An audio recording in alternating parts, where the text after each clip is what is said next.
Okay, so we're going to be starting our electrochemistry adventure here. A little bit of oxidation and reduction, or redox.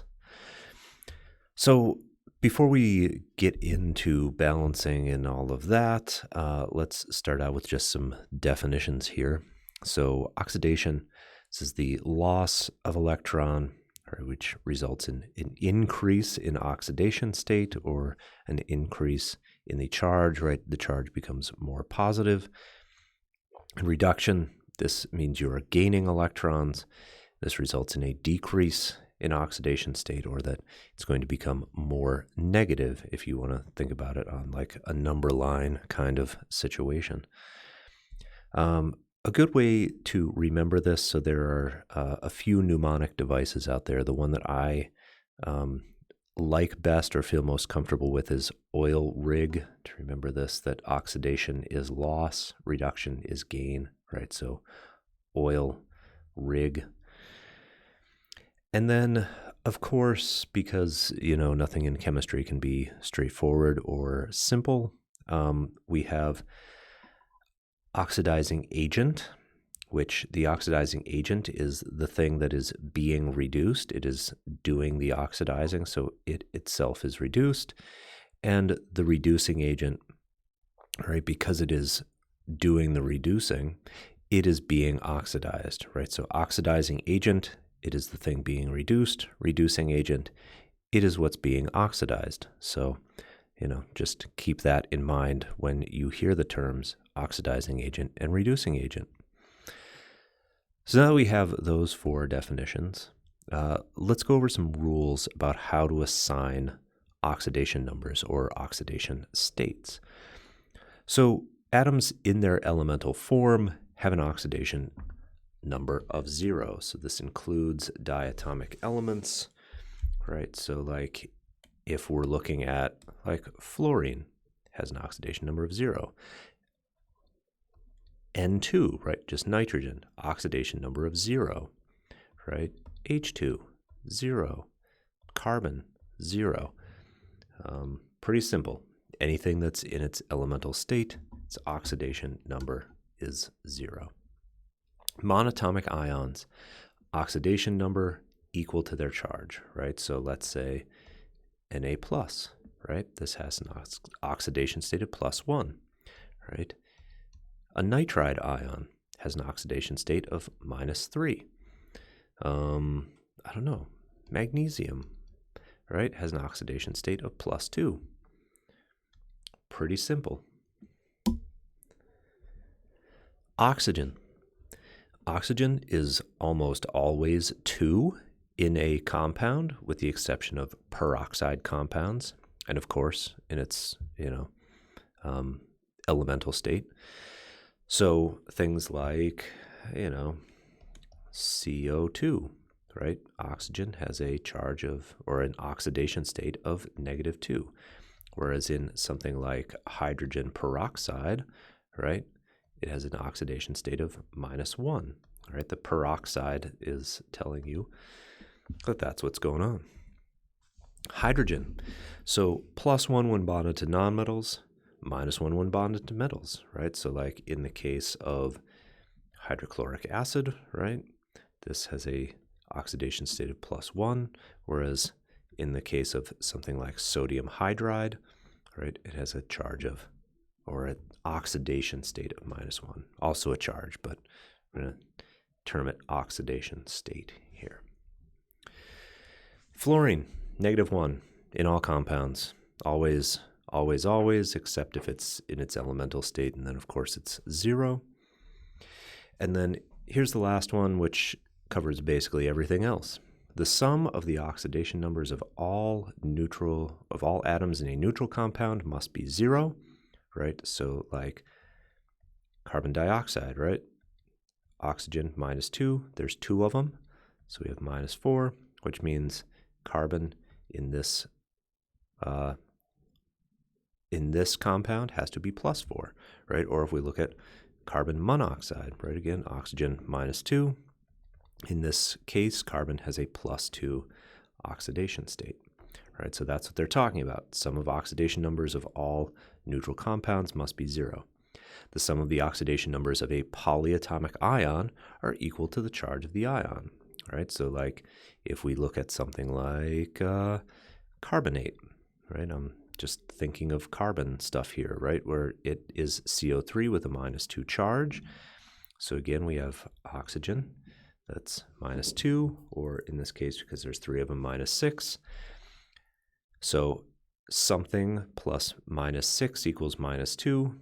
So carbon, again, has an oxidation state of +4, right? So that it equals that -2 charge. Or if we have something like phosphate, right, PO4 with a -3. So here we've got oxygen with the -2 oxidation state. There's 4 of them, so that's -8 overall. So the charge on phosphorus plus our -8 has to equal -3.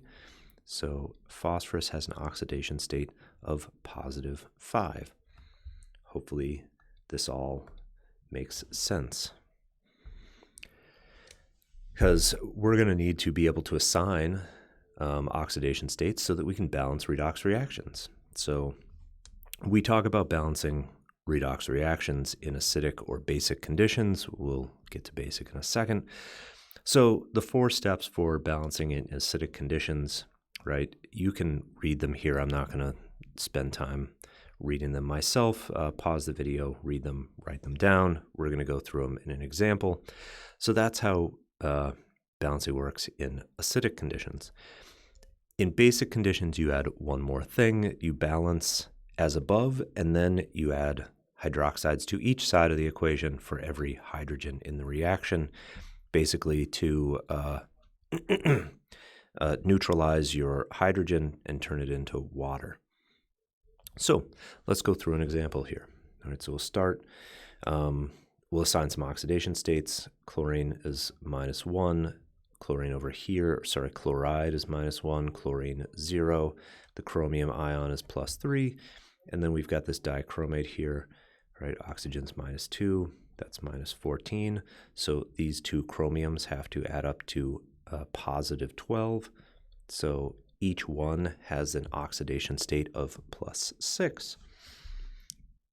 So after we've assigned oxidation states, we're going to break this into our 2 half reactions, right? So here we're going from +6 to +3, which means that is a reduction. And so we'll balance the reduction side first. All right, so we're going to balance our non-oxygens first, right? So we have 2 over here, we need 2 here.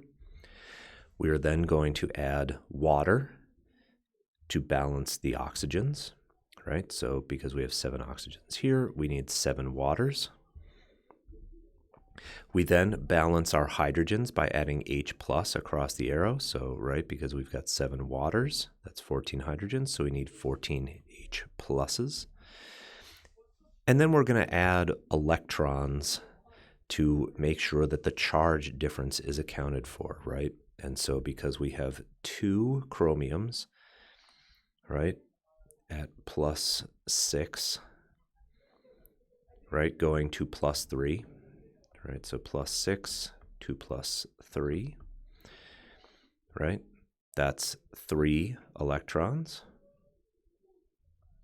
right? But because we have our 2 chromiums and each of them has 3 electrons that are being used to reduce them, we need 6 electrons for that particular half reaction. So that's our first half reaction done.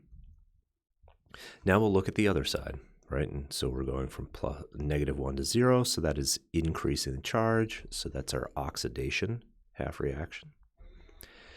We balance our non-oxygens, right? And on this side, it's really easy because we don't have any oxygen, so we're not going to put any water. So we're going to skip the balancing the oxygens and placing hydrogens in there, and we're going to go right to electrons, which means that because we have 2 chlorines and each one is going from -1 to 0, we are losing 2 electrons in that case, right? And there's our 2 electrons. So now what has to happen is we have to recombine these to be able to balance them, right? But we need the same number of electrons in our 2 equations.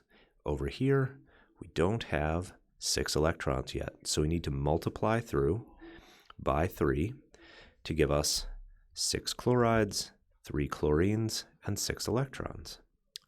Our 6 electrons balance, right? We have the same amount of charge in our oxidation and our reduction half reaction. So at this point, we can combine those 2 reactions into this final balanced oxidation reaction, right? With our hydrogens and our chlorines and our waters, right? I guess we had chlorides already, but we've added our hydrogens and our waters, right? We have all our balancing numbers. You'll notice that there's no electrons in the final balanced reaction because they cancel out, right? Here's 6 electrons on the reactant side, 6 electrons on the product side when we add these 2 together. And that is balancing in acidic conditions. Now, for basic conditions, right, we're going to balance just like it's in acidic conditions, right? And then we're going to take it to the next step, because once we've balanced as if it's acidic, right, we need to go one step further. And again, because, right, we don't have any H in this reaction, we're basically going to leave it alone. But if you had H's in there, you would have to do this to that as well, right? What we're going to do is we're going to add OH to both sides of the arrow, and we need 1 OH for every 1 hydrogen. So in this case, right, we're adding 14 OHs to both sides. What those OHs do, right, over here, they neutralize the H to make waters, right? So we get 14 waters on that side. Now you'll notice we have water on both sides of the equation, which means we have to cancel some things out, right? Which means we cancel out the water from this side, and we cancel out 7 of the waters from the reactant side, which leaves us with 7 waters on our reactant side and 14 hydroxides on our product side.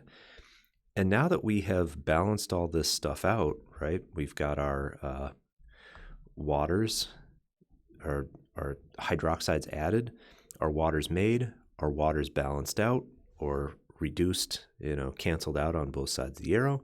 We're ready to add these equations together again, right? This one and this one. And so our final balanced equation looks like this. So instead of H plus somewhere in our balanced equation, we have hydroxide in our balanced equation, right? Because it's in basic conditions. So that is the difference between balancing redox in acidic and basic conditions. So I think that's a good place to leave this for now. I'll see you in the next video.